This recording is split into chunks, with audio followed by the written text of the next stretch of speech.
الحمد لله كفى وسلام على عباده الذين اصطفى أما بعد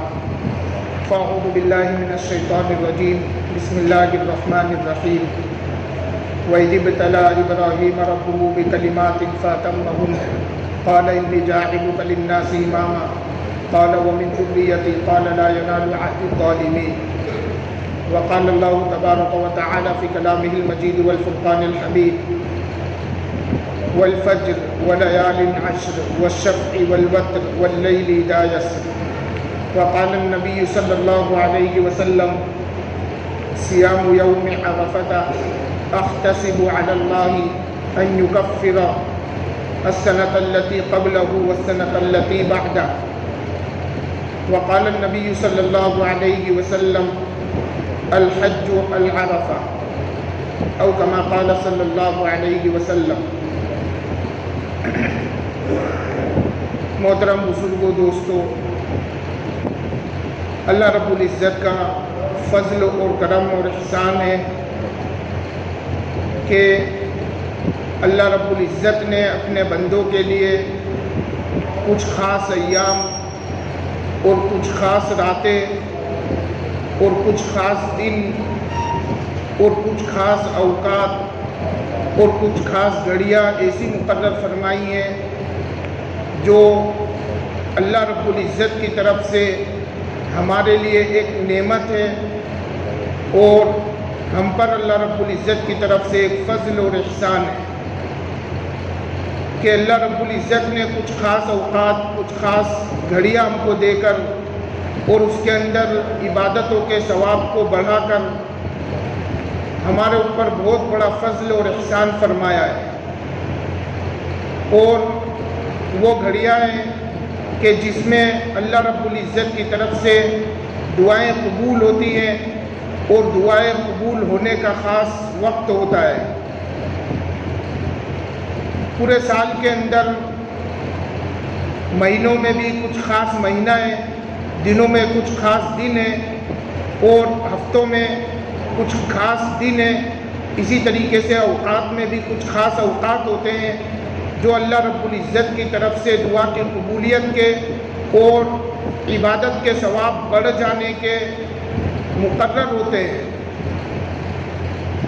مہینوں میں رمضان کے مہینے کی خاص فضیلتیں ہیں جس کے اندر ثواب کو بڑھا دیا جاتا ہے اور اللہ رب العزت اپنے فضل اور احسان کو عام فرما دیتے ہیں۔ اسی طریقے سے دنوں کے اندر ہفتے کے 7 دنوں میں جمعہ کے دن کو خاص فضیلت ہے اور اس کو دنوں کا سردار کہا گیا ہے۔ اس کے اندر بھی اللہ رب العزت کی طرف سے ایک خاص وقت ہوتا ہے جس کے اندر اللہ رب العزت دعا کو قبول فرماتا ہے۔ اسی طریقے سے راتوں کے اندر بھی کچھ راتیں ایسی مقرر فرمائی جیسے شب قدر کی رات ہے، اسی طریقے سے عیدین کی راتیں ہیں کہ ان کے اندر اللہ رب العزت کی طرف سے دعا کی قبولیت ہوتی ہے اور دعا کی قبولیت کا خاص وقت ہوتا ہے۔ تو اللہ رب العزت نے بہت سارے پورے سال کے دنوں میں بہت سارے اوقات ایسے مقرر فرمائے ہیں جن کے اندر ثواب کو بڑھا بھی دیا جاتا ہے اور اس کے اندر دعا کی قبولیت کا وقت بھی ہوتا ہے۔ انہی ایام میں سے ذی الحج کے یعنی یہ جو مہینہ آ رہا ہے عید الاضحیٰ کا مہینہ، ذی الحجہ کا مہینہ، اس کے شروع کے جو 10 دن ہیں عشرہ ذی الحجہ جن کو کہا جاتا ہے، ان 10 دنوں کی فضیلت بھی اللہ رب العزت کی طرف سے بڑھی ہوئی ہے اور ان کے اندر عبادت کے ثواب کو بھی اللہ رب العزت نے بڑھا دیا ہے اور اسی طریقے سے اللہ رب العزت کی طرف سے دعا کی قبولیت کا خاص وقت ہے۔ خود قرآن کریم کے اندر اللہ رب العزت نے قسم کھا کر ان دنوں کی اہمیت کو بتلایا ہے۔ سورہ فجر کی شروع کی آیتوں کے اندر اللہ رب العزت نے 5 قسمیں کھائی ہے۔ والفجر، قسم ہے فجر کی۔ فجر سے مراد مفسرین نے لکھا ہے کہ عید الاضحیٰ کا دن ہے، یعنی یوم النحر کا دن، جس دن قربانی کی جاتی ہے، اس دن کی اللہ رب العزت نے قسم کھائی ہے کہ یہ پورے سال میں سب سے عظمت والا دن ہے، اور وہ دن ہے جس میں اللہ رب العزت نے اپنے خلیل ابراہیم علیہ السلام کا ایک بہت بڑا امتحان لیا، اور حضرت ابراہیم علیہ السلام اس امتحان میں 100% کامیاب ہوئے۔ تو اللہ رب العزت نے اس دن کو اتنی اہمیت دی اور اتنا بابرکت دن بنایا کہ اس کی قسم قرآن کریم کے اندر کھا کر فرمایا والفجر، قسم فجر کی۔ پھر آگے اللہ رب العزت نے فرمایا وَلَيَالٍ عَشْرٍ، قسم ہے 10 راتوں کی۔ 10 رات سے مراد بھی مفسرین نے لکھا ہے کہ یوم النحر کے 10 دن، ذی الحج کی 1 تاریخ سے لے کر یوم النحر کے 10 تاریخ تک، یہ 10 دن اس سے مراد ہے۔ وَالشَّفْعِ وَالْوَتْرِ، قسم ہے جفت کی اور طاق کی۔ جفت سے مراد جس کے اندر کسر نہ ہو، 2، 4، 6، 8، 10، یہ جو عدد ہوتے ہیں ان کے اندر کسر نہیں ہوتا، برابر تقسیم ہو جاتے ہیں۔ 2 ہے 1 1 برابر تقسیم ہو جائے گا، 4 ہے 2 2 برابر تقسیم ہو جائیں گے، 6 3 3 برابر تقسیم ہو جائیں گے۔ تو یہ ان کی اس کو جفت کہا جاتا ہے۔ طاق اس کو کہا جاتا ہے جس کے اندر کسر ہو، 1 3 7 5، یہ کسر عدد ہے۔ تو اللہ رب العزت نے جفت کی بھی قسم کھائی، یعنی برابر والے عدد کی بھی قسم کھائی، اور جس کے اندر کسر ہو اس کی بھی قسم کھائی، یعنی یوم النحر عرفہ کا جو دن ہے 9واں دن، اور یوم النحر 10واں دن، ان دونوں کی قسم کھائی، کیونکہ ان دونوں کی خاص فضیلت ہے۔ اللہ کے رسول صلی اللہ علیہ وسلم نے ارشاد فرمایا الحج یوم عرفہ، حج جو ہے یہ عرفہ کا دن ہے، کیونکہ حج کے جتنے اعمال ہیں، تمام اعمال میں سب سے اہم ترین فرض جو ہے وہ عرفہ کا دن ہے، کہ عرفہ کے میدان میں اگر کوئی نہیں پہنچا تو اس کا حج نہیں ہوگا، چاہے 1 سیکنڈ کے لیے بھی وہاں پہنچ گیا رات میں یا دن میں تو اس کا حج ہو جائے گا، اور اگر نہیں پہنچا کیونکہ دوسرے اعمال اگر نہیں کیے تو اس کا بدل موجود ہے، مگر یہ نہیں کیا تو پورا حج اس کا خراب ہو جائے گا، چاہے 1 سیکنڈ سوتا ہوا بھی وہاں سے گزر گیا تو اس کا حج ہو جائے گا۔ عرفہ کے دن کو اتنی اہمیت ہے، اور یوم النحر کی اہمیت تو حضرت اسماعیل کی قربانی اور ان کے والد حضرت ابراہیم کے امتحان کی کامیابی کی وجہ سے موجود ہے۔ تو ان راتوں کی قسم کھا کر اللہ رب العزت نے ان ایام کی فضیلت کو بتلایا ہے۔ پھر اللہ کے رسول صلی اللہ علیہ وسلم نے بھی ان ایام کے بارے میں ارشاد فرمایا کہ اللہ رب العزت کو پورے سال میں کوئی بھی عمل کسی بھی دن کیا جائے وہ اتنا محبوب نہیں ہے جتنا ان 10 دنوں کے اندر کوئی عمل کیا جائے وہ اللہ رب العزت کو اتنا محبوب ہے۔ اللہ رب العزت کو ان 10 دنوں میں کیا ہوا عمل اتنا زیادہ محبوب ہے کہ پورے سال میں اگر کوئی عمل کسی بھی دن کیا جائے تو وہ عمل اتنا محبوب اللہ رب العزت کو نہیں ہے۔ پھر اللہ کے رسول صلی اللہ علیہ وسلم نے یہ بھی ارشاد فرمایا کہ دنوں میں سب سے افضل ترین دن یہ 10 دن ہیں،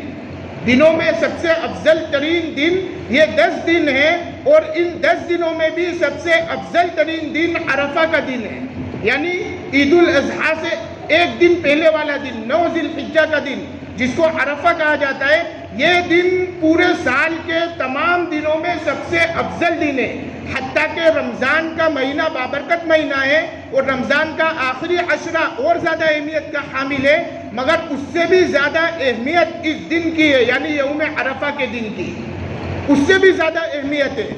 جبکہ اس کی فضیلت بھی کچھ کم نہیں ہے۔ قرآن نے کہا کہ لیلۃ القدر خیر من الف شہر، لیلۃ القدر 1000 مہینوں سے بہتر ہے۔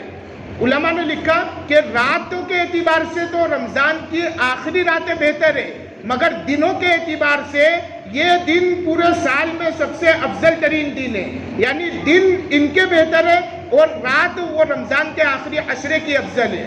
اس لیے اللہ کے رسول صلی اللہ علیہ وسلم نے ارشاد فرمایا صیام یوم عرفہ،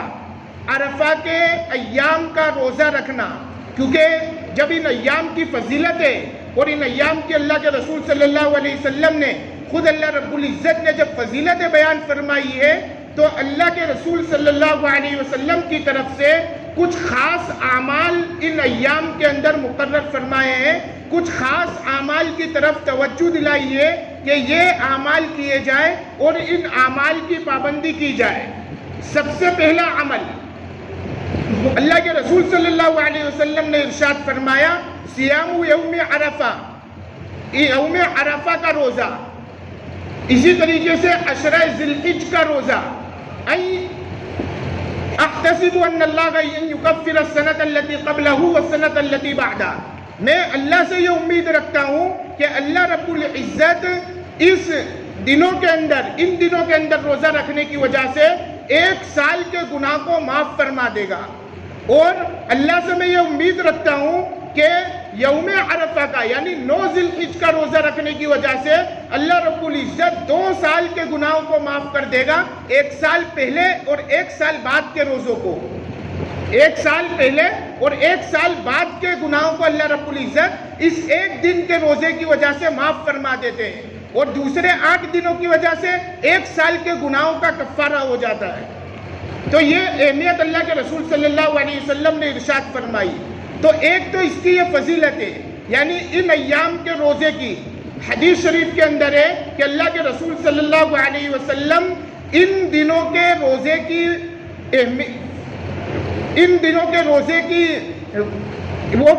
رکھا کرتے تھے، اور اسی طریقے سے ان دنوں کے روزے کی اللہ کے رسول صلی اللہ علیہ وسلم پابندی کیا کرتے تھے۔ حدیث شریف کے اندر حضرت عائشہ صدیقہ رضی اللہ تعالیٰ عنہ کی حدیث ہے کہ اللہ کے رسول صلی اللہ علیہ وسلم عشرہ ذی الحج کے روزے، یوم عاشورہ کا روزہ، ہر مہینے کے 3 دن کے روزے کو پابندی سے رکھا کرتے تھے۔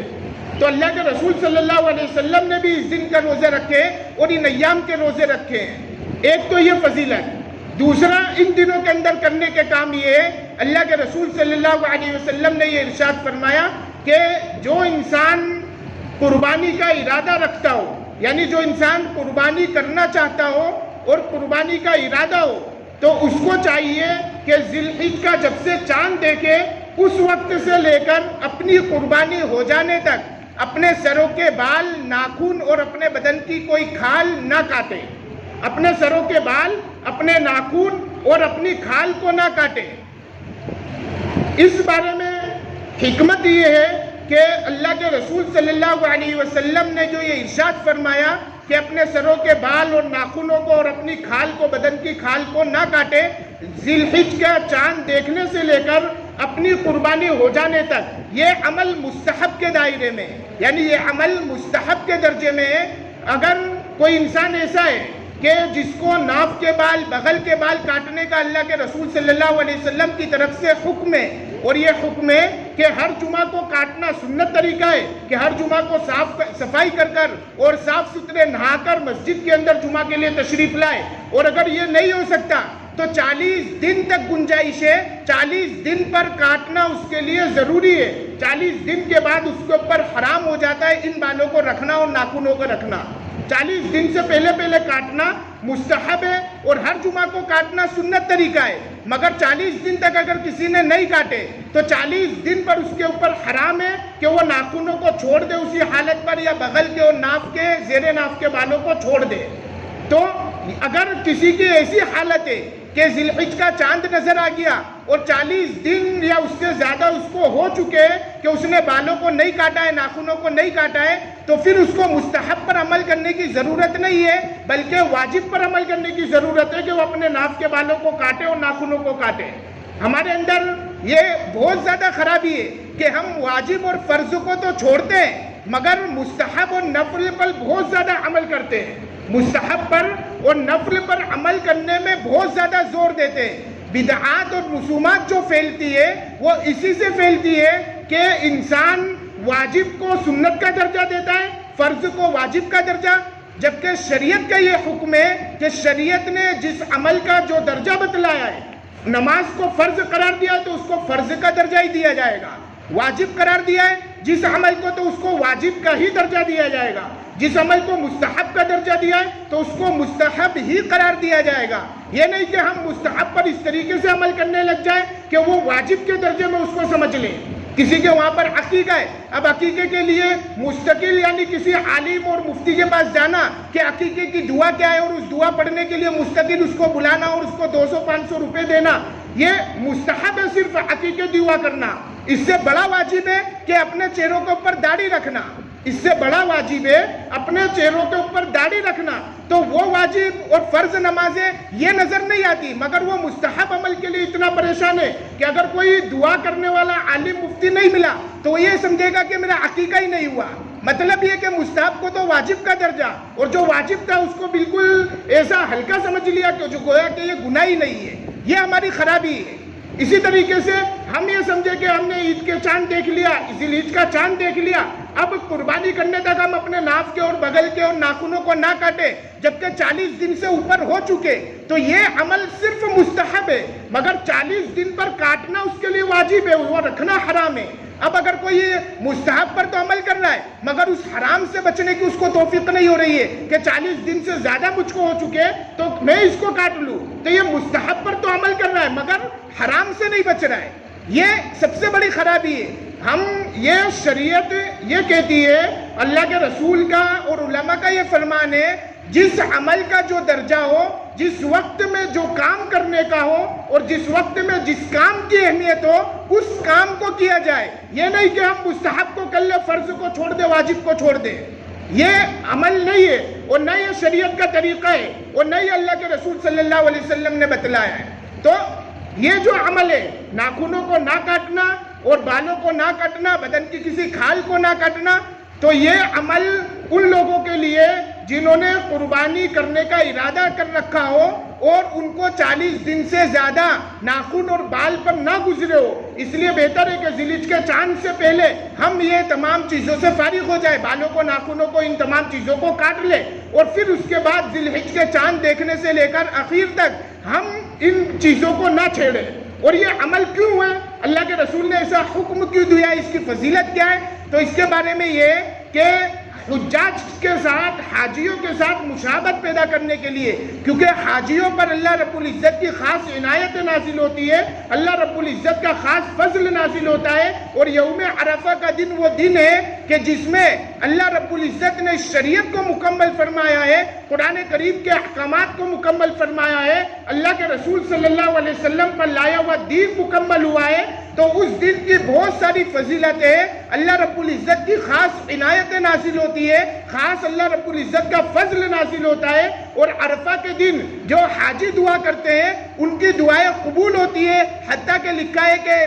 عرفہ کے بعد دعا کرنے سے انسان ایسا ہو جاتا ہے گویا کہ وہ اپنی ماں کے پیٹ سے ابھی پیدا ہوا ہو، یعنی گناہوں سے اتنا صاف ستھرا ہو جاتا ہے. تو اللہ کے رسول صلی اللہ علیہ وسلم کا مقصد اور منشا یہ تھا کہ ہم بھی ان کے ساتھ مشابہت پیدا کر اور ان کے ساتھ ہلکی سی مشابہت پیدا کرنے کے ساتھ ہم بھی اس فضیلت کے اندر اور اللہ رب العزت کے اس فضل کے اندر شامل ہو جائے. اس لیے اللہ رب العزت نے ہمیں یہ حکم دیا، اللہ کے رسول نے یہ طریقہ بتلایا کہ اللہ کا فضل ہمارے اوپر بھی آ جائے کہ ہمارے بدن کا کوئی جز کہ ہم قربانی کر رہے وہ پورا جانور ہمارے بدن کا فدیہ بنتا ہے، پورا جانور ہمارے بدن کا فدیہ بنتا ہے. اس کے بال ہمارے بال کا فدیہ، اس کی جان ہماری جان کا فدیہ، اس کے ہاتھ اور پاؤں ہمارے ہاتھ پاؤں کا فدیہ، اس کے ناخن ہمارے ناخنوں کا فدیہ. تو پھر کاٹنے کی وجہ سے جو عضو قربانی سے پہلے کاٹ دیا گیا تو وہ عضو اس فدیے سے محروم ہو جاتا ہے. تو اللہ رب کے رسول صلی اللہ علیہ وسلم نے فرمایا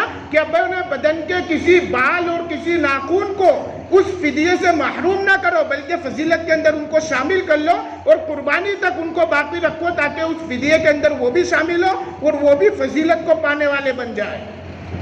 تو دوسرا عمل یہ ہے. تیسرا عمل جو ہے ان ایام کے اندر وہ تکبیر تشریق کا ہے. تکبیر تشریق ہر نماز کے بعد واجب ہے. 9 ذی الحجہ سے لے کر 13ویں ذی الحجہ کی عصر کی نماز تک تو یہ پڑھنا ہر نماز کے بعد مرد اور عورت پر واجب ہے، چاہے تنہا نماز پڑھے چاہے وہ جماعت کے ساتھ نماز پڑھے. عورتوں کے لیے خصوصاً یہ کہ بہت ساری خواتین اس کا اہتمام نہیں کرتی، تو جہاں پر نماز گھروں کے اندر پڑھی جاتی ہے وہاں پر لکھ کر لگا دو سامنے، اس کی وجہ سے یاد دہانی رہے گی اور یاد کی وجہ سے وہ ہر نماز کے بعد پڑھنے کی توفیق ہو جائے گی. تو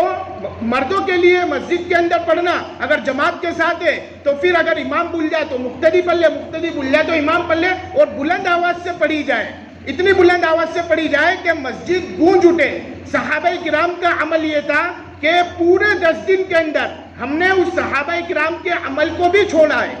پورے 10 دنوں کے اندر یہ نماز کے بعد پڑھنا تو واجب ہے، مگر ان دنوں کے اندر اس کو کثرت سے پڑھنا تکبیر تشریق کو، اللہ اکبر لا الہ الا اللہ اللہ اکبر وللہ الحمد، یہ تکبیر جو تشریق ہے اس کو ان 10 دنوں کے اندر اٹھتے بیٹھتے کھڑے ہوتے، بازاروں میں جاتے ہوئے، دکانوں میں جاتے ہوئے، کسی سے ملتے ہوئے زور زور سے پڑھنا، یہ اللہ کے رسول صلی اللہ علیہ وسلم اور صحابہ کا طریقہ ہے۔ صحابہ کرام اس طریقے سے پڑھا کرتے تھے، خصوصاً ابن عمر رضی اللہ تعالیٰ عنہ، حضرت ابو ہریرہ رضی اللہ تعالیٰ عنہ، یہ تو جب بازاروں کے اندر جاتے تو اتنی زور سے تکبیر پڑھتے کہ بازار کے دیگر تمام لوگ زور سے تکبیر کہتے اور دور تک ان لوگوں کی آوازیں سنائی دیتی۔ تو یہ عمل ہمارے یہاں پر مفقود ہو گیا کہ صرف ہم نماز کے بعد تو پڑھتے ہیں، جو 5 دن خاص ہے ان دنوں میں تو پڑھتے ہیں، مگر اس کے علاوہ ہم نہیں پڑھتے۔ یہ تو اجتماعی طور پر پڑھنے کا نماز کے بعد حکم ہے، مگر انفرادی طور پر ذی الحج کی 1 تاریخ سے لے کر قربانی کے ایام تک، ایام تشریق تک مستقل ان کو انفرادی اٹھتے بیٹھتے پڑھنا، یہ مستقل ایک افضل عمل ہے اور اللہ رب العزت کے یہاں محبوب ترین عمل ہے، اس لیے اس کی بھی پابندی کی جائے۔ اللہ رب العزت ان تمام چیزوں پر ہمیں عمل کی توفیق عطا فرمائے۔